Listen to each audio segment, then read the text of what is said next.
Taylor with BoardGameGeek at Gen Con 2016, and I'm here again with Stephen Bonacari and Jeff Engelstein of Stronghold Games, who are going to tell us all about Terraforming Mars. So let me give the thematic background first, then I'll let Jeff talk about the mechanics. He's the mechanics guy. And the science. And the science guy and stuff. So thematically, we're now in the 2400s, the year 2400. It's not going to be that far in the future, but go ahead. It's not going to be that far when we do this? I don't know about that. And we want to now truly, fully colonize Mars. And to do so, we're going to change the planet. We're going to terraform it. We're going to change it more like an Earth planet. Raise CO2 to keep the heat in. Raise oxygen so we can breathe it. Plants, animals. So make this a habitable planet. That's what we're trying to do here. And Jeff, how do we go about doing that? So this is, each player is a corporation, and they all have different special abilities. And you start with the map, so you're trying to collect these resources. So you have money, you have steel, titanium, plants, energy, and heat.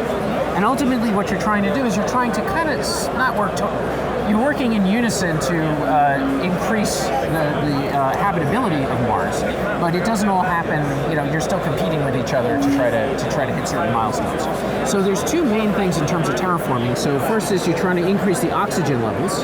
They start at 0% oxygen, and the temperature starts at negative 30 degrees C. And you're trying ultimately to increase both of those things. One of the interesting things about this game is that it's not in your face, but there's a lot of interesting kind of educational points. Like, for example, on this scale, if you get to negative 24 and negative 20, you get 2 extra bonus heat things for the person that gets there is going to get some extra heat. And that's actually representing the release of carbon dioxide and other gases into the atmosphere. And then when you get up to 0 degrees, there's a lot of water that's released, and then you can start putting oceans and things out onto the planet.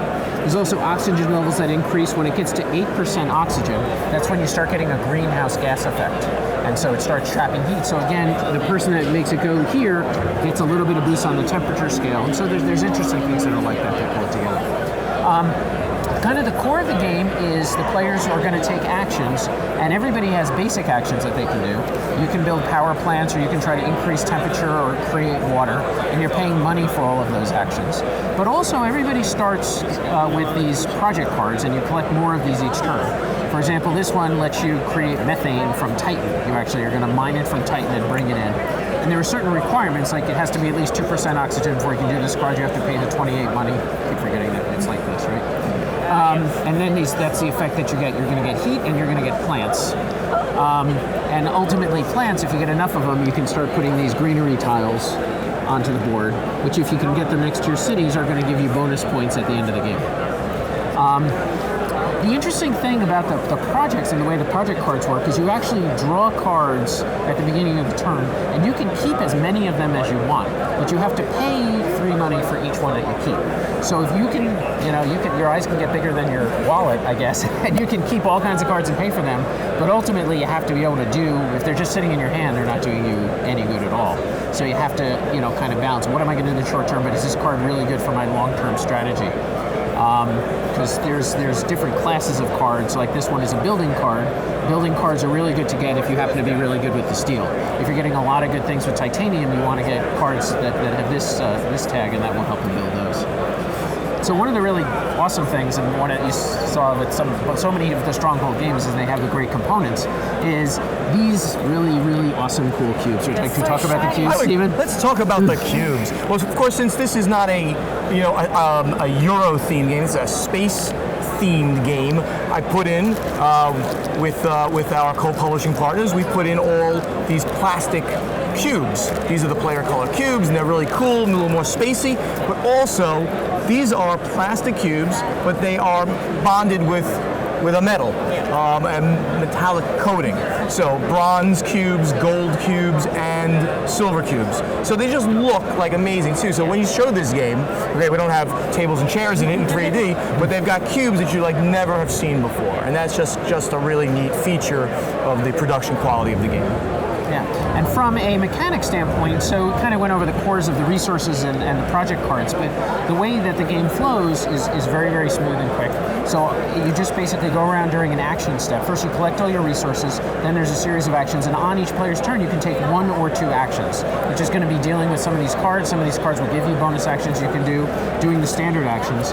And it's interesting that you can do 1 or 2 on your turn, because sometimes, like when you're getting close to some of these bonus things or other things that you can get, you don't necessarily want to set up the other players.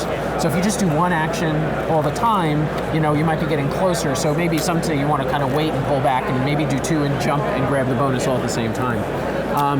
So you do 1 or 2 actions and you just keep going around doing actions until all the players have done their actions, and then you move on to the next turn. And ultimately you win by getting terraforming points. So as you contribute to increasing the temperature, to putting the greenery and the cities and things on Mars, putting the oceans on, you're going to be earning points, which are tracked around the outside here. And then at the end of the game, the person who has the company that has contributed the most to Terraforming Mars is the winner. And a couple of interesting points about this game. First of all, we brought in almost 300 units and we sold out again. This is Thursday and we're sold out. So I'm just like going home after this. No. Second game that we've sold out. The other very interesting thing is that this game was partly manufactured in the U.S. as well as in China for the plastics, in Germany for some of the cards. So we have U.S. manufacturing on this and U.S. assembly on this game.